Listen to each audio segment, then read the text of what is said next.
അസ്സലാമു അലൈക്കും. ദൈവത്തോട് പ്രാർത്ഥിക്കുക മനുഷ്യ സഹജമാണ്. അതിന് മനുഷ്യ ചരിത്രത്തോളം തന്നെ പഴക്കമുണ്ട്. പ്രപഞ്ചത്തിലെ എല്ലാ മതങ്ങളിലും പ്രാർത്ഥനയുണ്ട്. ഹസ്രത്ത് ആദം നബി അലൈഹിസ്സലാമയുടെയും മറ്റു ചില പ്രവാചകന്മാരുടെയും പ്രാർത്ഥനകൾ വിശുദ്ധ ഖുർആനിൽ കാണാം. പരിശുദ്ധ ഇസ്ലാം പ്രാർത്ഥനയ്ക്ക് വളരെയേറെ പ്രാധാന്യം നൽകിയിട്ടുണ്ട്. ആരാധനകളിൽ ഏറ്റവും ശ്രേഷ്ഠമായ നിസ്കാരത്തിൽ തുടക്കം മുതൽ ഒടുക്കം വരെ പ്രാർത്ഥനകൾ നിറഞ്ഞു നിൽക്കുന്നുണ്ട്. സത്യവിശ്വാസിയുടെ ജീവിതത്തിൻ്റെ നിഖില മേഖലകളിലും പ്രാർത്ഥന അനിവാര്യമാണ്. അവൻ്റെ ഭക്ഷണം, മലമൂത്ര വിസർജനം, ശുചീകരണം, ഉറക്കം, ഉണർവ് എന്നുവേണ്ട എന്തെല്ലാം പ്രവർത്തനങ്ങളുണ്ടോ അവയിലെല്ലാം പ്രാർത്ഥനയുണ്ട്. പ്രാർത്ഥനാവേളയിലാണ് മനുഷ്യൻ അവൻ്റെ സ്രഷ്ടാവുമായി ഏറ്റവുമധികം അടുക്കുന്നത്.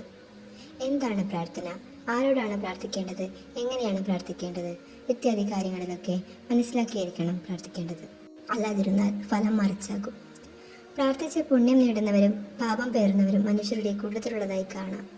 സർവം നൽകുന്നവരും എല്ലാറ്റിനും കഴിവുള്ളവനുമായ അള്ളാഹുവാണ് പ്രാർത്ഥനയ്ക്ക് ഉത്തരം നൽകുക.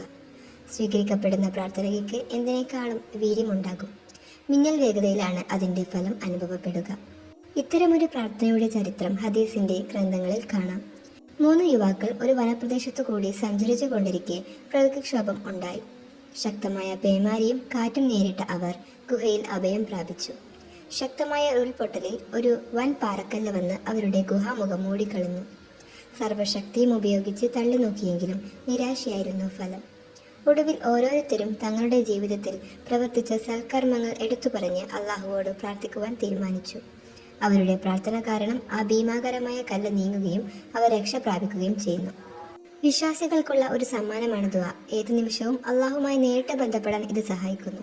ദൈനംദിന ജീവിതത്തിൽ അള്ളാഹുവിൻ്റെ സാന്നിധ്യത്തെക്കുറിച്ചുള്ള ഓർമ്മപ്പെടുത്തലിനെ ഇത് പ്രോത്സാഹിപ്പിക്കുകയും ആത്മീയ ക്ഷേമബോധം പ്രോത്സാഹിപ്പിക്കുകയും ചെയ്യുന്നു.